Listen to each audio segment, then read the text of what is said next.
நேயர்களுக்கு அன்பு வணக்கம்.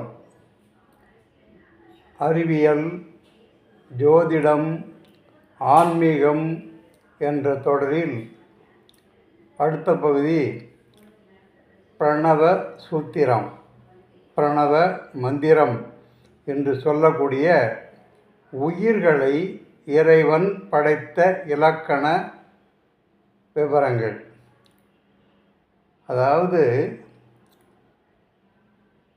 பிரணவ மந்திரத்தை மறந்தான் பிரம்மனே, அவனை சிறையினிலே அடைத்தான் முருகனே என்று பிரம்மதேவனை ஏக வசனத்தில் ஒரு கவிஞர் பாடியிருக்கிறார். உலகை படைத்த பரம்பொருள் படைக்கும் தொழிலை நடத்தி கொண்டிருக்கும் ஒரு தெய்வம் என்று நாம் எல்லோரும் சொல்லுகிற பிரம்மன், அந்த பிரம்மனே பிரணவ மந்திரத்தை மறந்து விட்டாராம், படைக்கும் தொழிலை மறந்து விட்டாராம். அதனால் அவரை சிறையில் அடைத்தாராம் முருகப்பெருமான். சரி, அப்பா சிவபெருமானுக்கே பிரணவ மந்திரத்துக்கு பொருளுரைத்தார் என்று சொல்லப்படுகிறது. அதாவது நாம் வணங்கும் மும்மூர்த்திகளுக்கே இந்த படைப்பு தொழில் பற்றி எதுவும் தெரியவில்லை, ஆனால் அதை முருகப்பெருமான் செய்தார் என்று பொருள்படும்படிதான் இந்த பாடல் வரிகள் அமைந்திருக்கிறது. பிரணவ மந்திரத்தை மறந்தான் பிரம்மனே. பிரணவ மந்திரத்தை ஏன், எப்படி, எதுக்காக மறந்தார்? அது ஒரு பக்கம் இருக்கட்டும். இந்த பிரணவ சூத்திரம் என்பது தெய்வங்களுக்கே தெரியாத விஷயம் என்கிற பொழுது, இந்த பிரணவ சூத்திரத்தை பற்றி இந்த அடிப்படையில் தான் இது நடக்கிறது என்பதை யார் எதற்காக வெளியிட்டார்கள், இன்னும் வெளியிடப்படவில்லை என்கிற அளவுக்கு மறைத்து வைத்திருக்கிறார்கள் என்றால், இந்த கருத்துக்களை வைத்து ஒரு தெய்வ கதை சொன்னார்களே நமது முன்னோர்கள், அவர்கள் ரொம்ப எளிமையாக புரிந்து கொண்ட அறிவியலைத்தான் தெய்வங்களாக மாற்றி கொடுத்திருக்கிறார்கள். அவர்கள் எளிமையாக புரிந்து கொண்ட அறிவியல். இப்போது நான் சொல்லிக்கொண்டு வருகின்ற எந்த அறிவியலும் மிக மிக கடினமான அறிவியல் இல்லை, மிக சாதாரணமாக கண்ணுக்கு முன்னே, அதாவது நாம் பார்க்கின்ற இடத்தில் இருக்கின்ற ஒரு அறிவியல். ஒரு உயிரினம் முட்டையிலிருந்து வருகிறது என்றால் பறவைகள் எல்லாம் ஒரே மாதிரி இருப்பதில்லை. நிறங்கள் வேறு வேறு, அளவு வேறு வேறு, குணங்கள் வேறு வேறு, உணவு பழக்க முறைகள் வேறு வேறு, இப்படி அதனுடைய உடலமைப்பிலிருந்து அத்தனையும் வேறுபடுகிறது. அதே போல் தாவரங்களை எடுத்துக்கொண்டால் ஒரு விதையிலிருந்து வருகின்ற விதைகள் மரங்களாக வளரும் பொழுது அவை ஒவ்வொன்றும் ஒவ்வொரு தனித்தன்மையோடு, தனி குணத்தோடு, தனி சுவையோடு இருக்கிறது. இப்படி கணக்கில்லாத உயிரினங்கள், தாவரங்களை இந்த உலகில் காண்கிறோம், கண்ணுக்கு முன்னே பார்க்கிறோம். இவற்றில்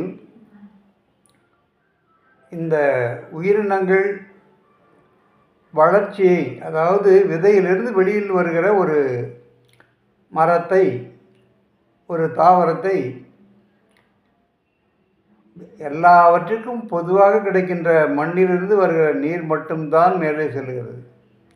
ஆனால் விதம் விதமான இனிப்புகள், கசப்புகள் என்று பலவிதமான இனிய மனம், தேன், அளவற்ற நிறங்கள், சுவைகள், கனிகள் என்று ஏராளமாக கொடுக்கின்றன.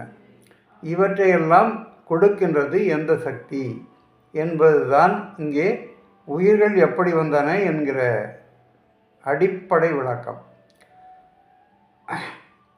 இப்பொழுது இலைகள் என்று பார்ப்போம்.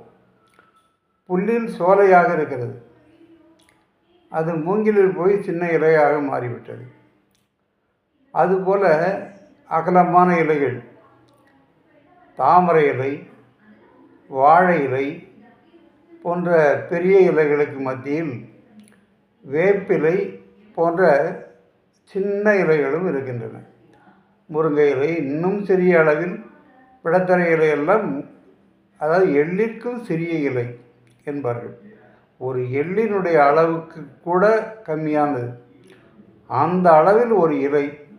இன்னொரு இலை வாழை இலை என்றால் ஒரு ஆள், அதாவது பல பேர் சாப்பிடுகின்ற ஒரு அகலமான இலையாக இருக்கிறது.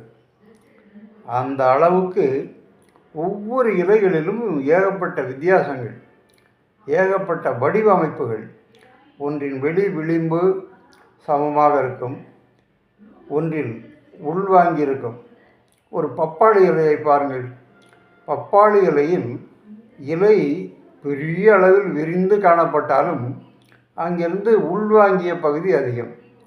இதை நன்கு கவனியுங்கள். இந்த பப்பாளி தண்டில் ஒரு விதமான ஓட்டை இருக்கும், அதாவது உள்ளே ஒரு குழல் போன்ற அமைப்பு இருக்கும். இந்த விரிவாக்கும் சக்தி என்பது அதனுடைய விதை முதல் எல்லா இடங்களிலும் செயல்பட்டு, மரம் எல்லாவற்றிலும் செயல்பட்டு, பப்பாளி பழம் முதல் எல்லாவற்றிலும் தெரிகிறது. அதாவது உள்ளே இடைவெளி விட்ட ஒரு அமைப்பு, உள்ளே காற்று இருக்கிறது போல ஒரு இடைவெளியோடு வெளியே விரிந்திருக்கும். அதுபோல தான் தேங்காய், வெளியிலே விரிந்த அமைப்பு, உள்ளே காலி இடம் போன்ற ஒரு அமைப்பு. அதையே கொஞ்சம் இறுகிய நிலையில் பனை மரம் என்று எடுத்துக்கொள்ளுங்கள். பனங்காயை வெட்டினால் உள்ளே இடைவெளி இருக்காது. அந்த ஒரு தேங்காயாக இருக்கின்ற பருப்பு தான் அங்கே 3 கண்களாக, 3 விதைகளாக மாற்றப்பட்டிருக்கிறது. அங்கிருந்து கொஞ்சம் கொஞ்சமாக அந்த இனத்தில் பாக்கு, ஈச்சை, பேரீச்சை என்பவையெல்லாம் அளவற்ற கனிகள், அதாவது எண்ணிக்கையில் அதிகமான காய்களையும் உருவத்தில் சின்னதான விதைகளையும் பழங்களையும் கொடுக்கிறது. ஒரு ஈச்சை பழத்திலே உள்ளே கொட்டை பகுதி, அதாவது கடுமையான ஒரு கொட்டை மையத்தில் இருக்கும். இந்த மையப்பகுதி அடர்ந்து இறுகி இருக்கிற அமைப்பிலிருந்து மையப்பகுதி முழுக்க காலி இடமாக வெளிப்பக்கமாக வளர்ந்திருக்கின்ற அமைப்புகள். இந்த 2 அமைப்புகள், அதாவது மைய ஈர்ப்பு விசை, வெளி ஈர்ப்பு விசை, இந்த 2 சக்திகள் இந்த படைப்பு தொழிலில் தங்கள் பங்களிப்பை முழுமையாக கொடுத்திருக்கின்றன. இது உலகில் உள்ள அத்தனை தாவரங்கள், உயிரினங்கள் எல்லாவற்றிற்கும் இந்த அமைப்பு பொருந்தும். மண் முதலாக, அதாவது ஒரு வைரம் உருவானது முதல், மண்ணிலே நவரத்ன கற்கள், சலவை கற்கள் உட்பட உருவானது முதல், அந்த உருவ மாற்றங்கள் அத்தனைக்கு பின்னாலும் இந்த 2 சக்திகளும் இருக்கின்றன. இதை நன்கு புரிந்து கொண்டால் நம்மையும் இயக்குவது இந்த 2 சக்திகள் தான்.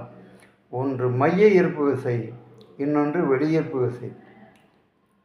இந்த புவி மைய ஈர்ப்பு விசையில் பாதிக்கப்படுகின்ற அளவுக்கு இருக்கின்றவர்கள் கீழ்நிலைக்கும், மேல் நோக்கிய வெளியீர்ப்பு விசையில் இருப்பவர்கள் வளர்ந்து கொண்டும் செல்கிறார்கள் என்பதை நான் திரும்ப திரும்ப சொல்லி கொண்டு வருகிறேன். அதாவது ஒரு மலையை மேலே தூக்கிய சக்தி வெளியீர்ப்பு விசை. பூமியிலிருந்து ஒரு மலை எவ்வளவு பெரிய அளவு நினைத்து பாருங்கள், அவ்வளவு பெரிய மலையை வெளியே இழுத்து கொண்டு போய் வெளியே சேர்க்கிறது என்கிற பொழுது இந்த வெளியீர்ப்பு விசையின் சக்தி எவ்வளவு என்பதை பாருங்கள்.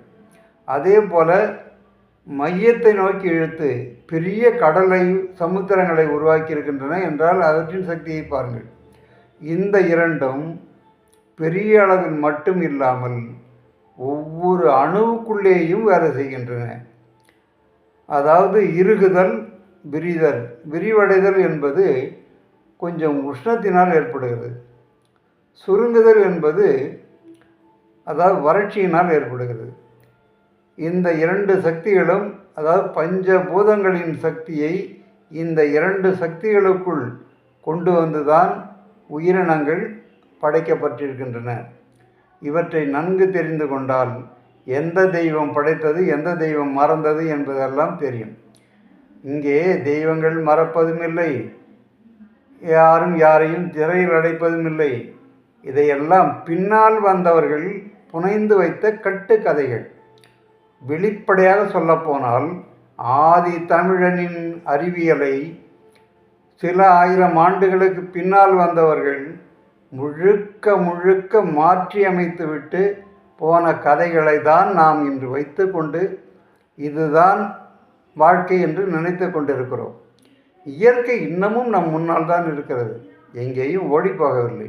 யார் வேண்டுமானாலும் எப்போது வேண்டுமானாலும் திறந்து படிக்கின்ற புத்தகமாகத்தான் வானவெளி இருக்கிறது. ஆக இந்த அமைப்பில் இப்பொழுது ஒரு சின்ன கூடுதல் விவரம்.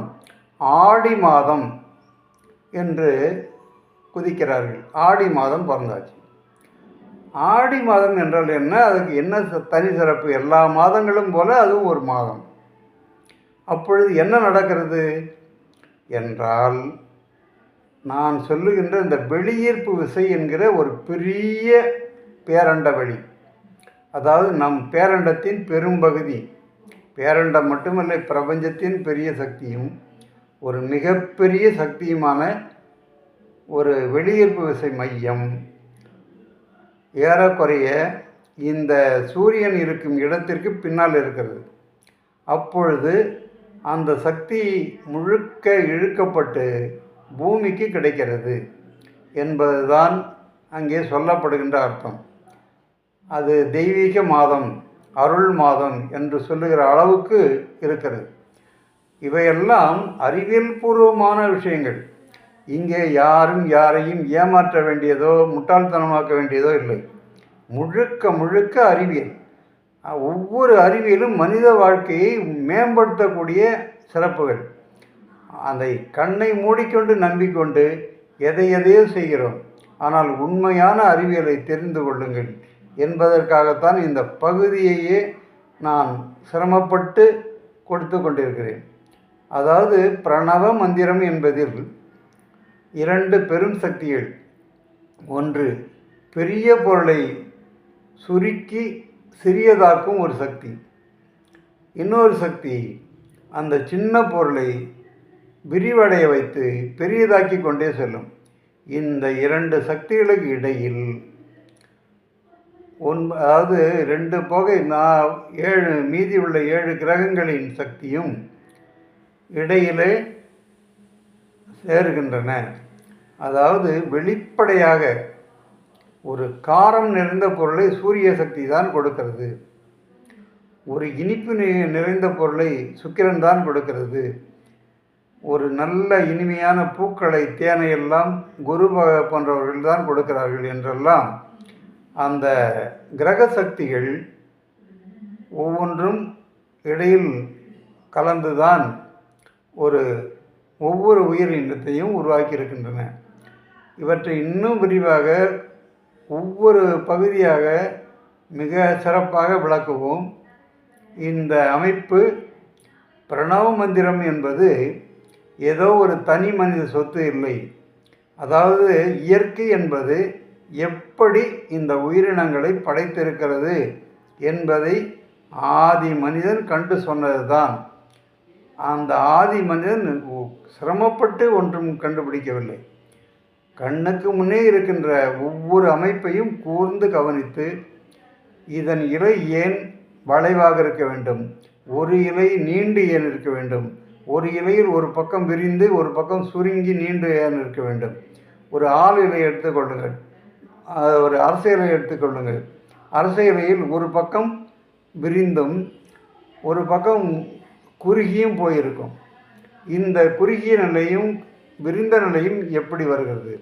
இப்படி இந்த மாறுபட்ட ஒவ்வொரு அமைப்பையும் இந்த இரண்டு சக்திகள் எப்படி செய்திருக்கின்றன என்பதை மிக எளிமையாக புரிந்து கொண்டுதான் அந்த கிரக சக்திகளை வைத்துதான் வைத்திய முறைகளே உருவானது.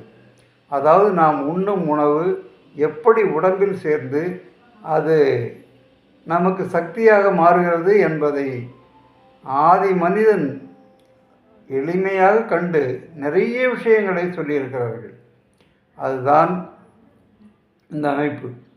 அதாவது உயிரினங்களை படைப்பதில் இந்த இரண்டு சக்திகளே முதன்மையாக வேலை செய்திருக்கின்றன. அதன் பிறகு இந்த அமைப்பில் அதாவது முருகர் எங்கே வந்தார் என்பதை தொடர்ந்து அடுத்த பகுதியில் சிந்திப்போம். நன்றி, வணக்கம். திருமழிசை அறிவியல் ஜோதிட நிலையம், ஜோதிட குரு சு. சம்பையா. வணக்கம்.